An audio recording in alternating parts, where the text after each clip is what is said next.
Selamat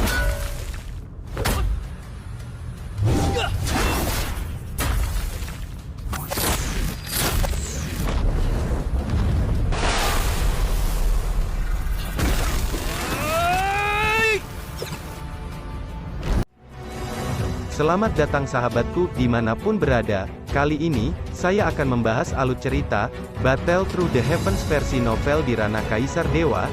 Harap maklum, jika antara narasi dan gambar tidak nyambung, karena apa yang saya sampaikan ini, belum rilis filmnya, matur suwun.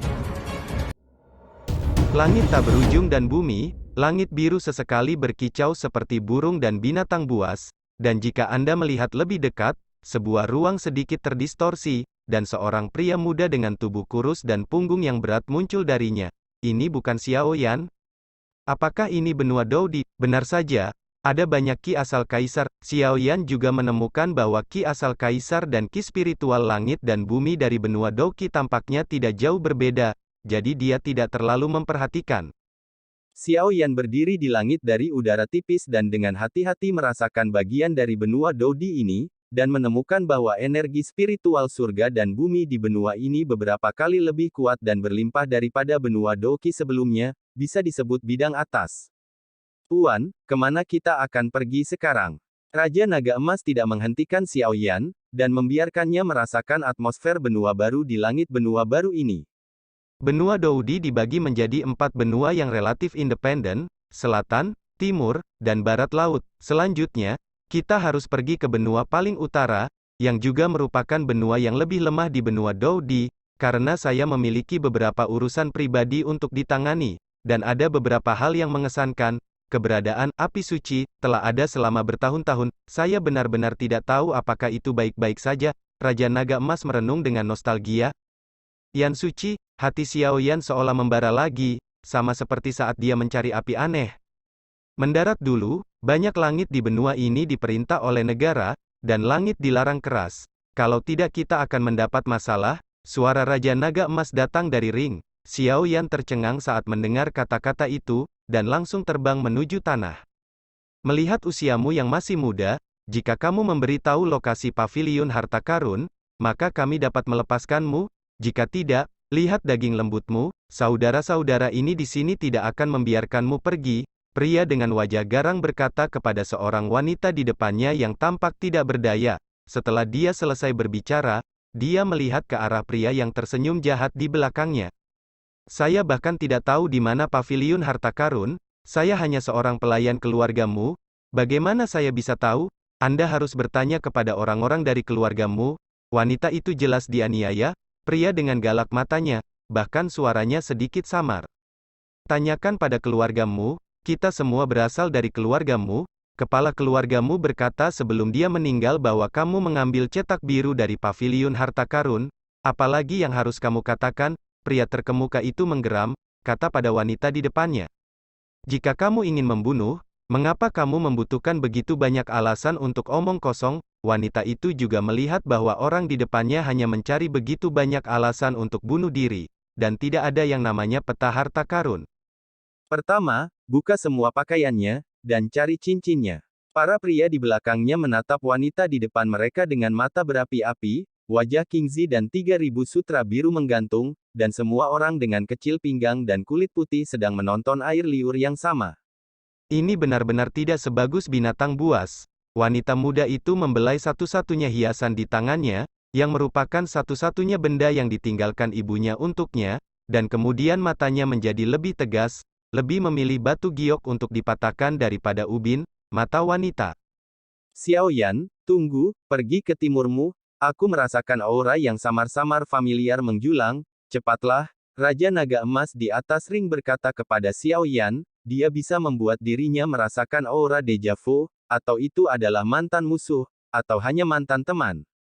Jelas tidak akan ada aura kuat di perbatasan benua ini. Jadi hasilnya jelas yang terakhir, baru saat itulah dia mengaum pada Xiao Yan. Bum bum bum, tepat ketika wanita itu akan bertemu dengan tangan jahat semua orang, ketika dia mengambil tindakan untuk melindungi kesuciannya, Xiao Yan tiba tepat waktu, dan Xiao Yi sepertinya melihat bahwa tidak satu pun dari mereka adalah orang baik karena perilaku mereka. Dengan sedikit kemarahan, api aneh menyebar dalam sekejap, merobohkan semua yang lebih lemah. Mungkin bahkan Xiao Yan tidak menyadari bahwa sejak tanda misterius menyala di dahi Xiao Yi dalam perjalanan ke benua Doudi, dia secara bertahap menjadi manusiawi. Yi jarang berbicara. Siapa yang mulia, gadis ini adalah target kami. Jika Anda ingin menjadi pahlawan untuk menyelamatkan kecantikan, Anda mencari orang yang salah. Ayo, saudara-saudara, pria yang memimpin langsung berubah muram dan menatap Xiao Yan yang akan mati di depannya dengan jijik. Sia muda, hati-hati, pemimpin mereka adalah Santo Petarung Bintang 6. Wanita itu sangat berterima kasih kepada Xiao Yan karena telah menyelamatkannya, tetapi dia juga tahu kekuatan orang-orang yang mengejarnya, dan tidak mau melibatkan kehidupan tak berdosa Xiao Yan, jadi dia buru-buru memperingatkannya. Tapi apa yang tidak diharapkan wanita itu adalah bahwa dalam sekejap mata, Xiao Yan langsung membunuh beberapa orang yang masih di depannya. Pria yang tersisa menatap Xiao Yan dengan ketakutan dan berteriak minta ampun. Jika kamu tidak takut aku akan meracunimu, ambil saja, ini bisa meringankan lukamu dengan sangat baik.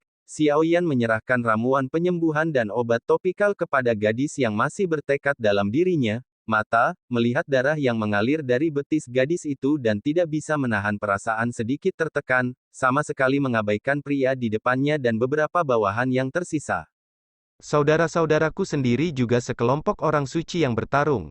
Meskipun mereka tidak bekerja terlalu keras dalam kultivasi mereka, mereka berada di bawah kepemimpinan orang suci petarung bintang 6 untuk mengambil beberapa tugas sesekali untuk mencari nafkah. Tapi yang aneh adalah ketika Xiao Yan muncul di depannya, energi dendam di tubuhnya tampak mengeras, terutama sosok putih susu membuatnya berkeringat dingin. Terima kasih, setelah mengatakan itu, gadis itu tidak ragu-ragu, dia mengambil ponsel Xiao Yan dan langsung menelannya. Setelah minum obat, dia meletakkannya di lukanya, dan lukanya mengeras dalam beberapa detik setelah mengoleskannya. Sekarang, saya bahkan merasakan jejak kehangatan di luka memperbaiki luka saya. Ini jelas merupakan pil obat tingkat tinggi. Wanita muda itu terkejut.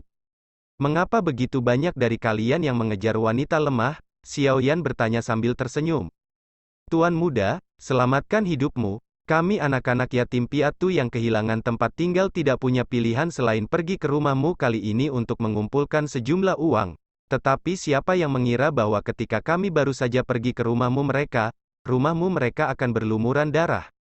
Dulu, itu sama, ada asap di mana-mana, bahkan pelayan yang tersisa tidak luput.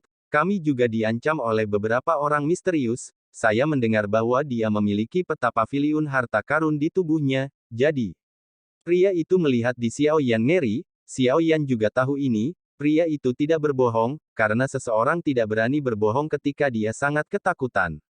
Terima kasih banyak atas anugerah penyelamat hidupmu. Wanita itu berlutut dan bersujud kepada Xiao Yan ketika dia melihat situasinya. Bangun, kamu tidak perlu bersikap sopan.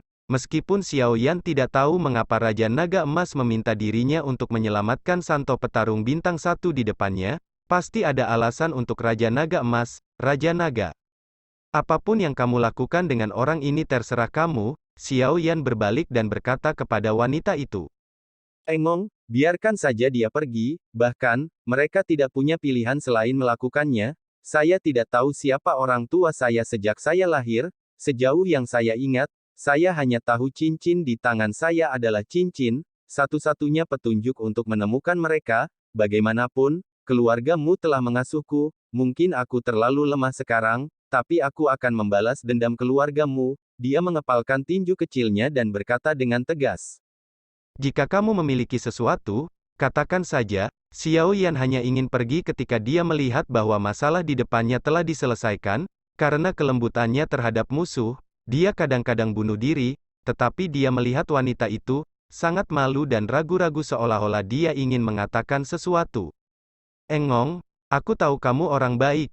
Keluargamu telah hancur. Aku tidak berdaya sekarang, meskipun agak lancang. Bisakah aku menemanimu? Aku bisa mencuci dan memasak apa saja. Dan saya ingin menyelidiki masalah ini.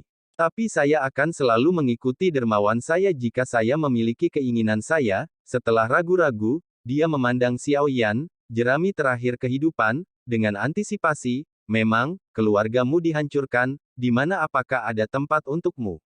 Yang lemah akan diganggu, yang lemah tidak akan bisa melindungi apa yang ingin mereka lindungi. Yang lemah tidak akan bisa menemukan orang tua kandungnya. Aku harus menjadi lebih kuat." Wanita itu menatap Xiao Yan dengan tegas, yang mengingatkan Xiao Yan pada dirinya saat itu, dan wanita di depannya sangat mirip dengan dirinya saat itu.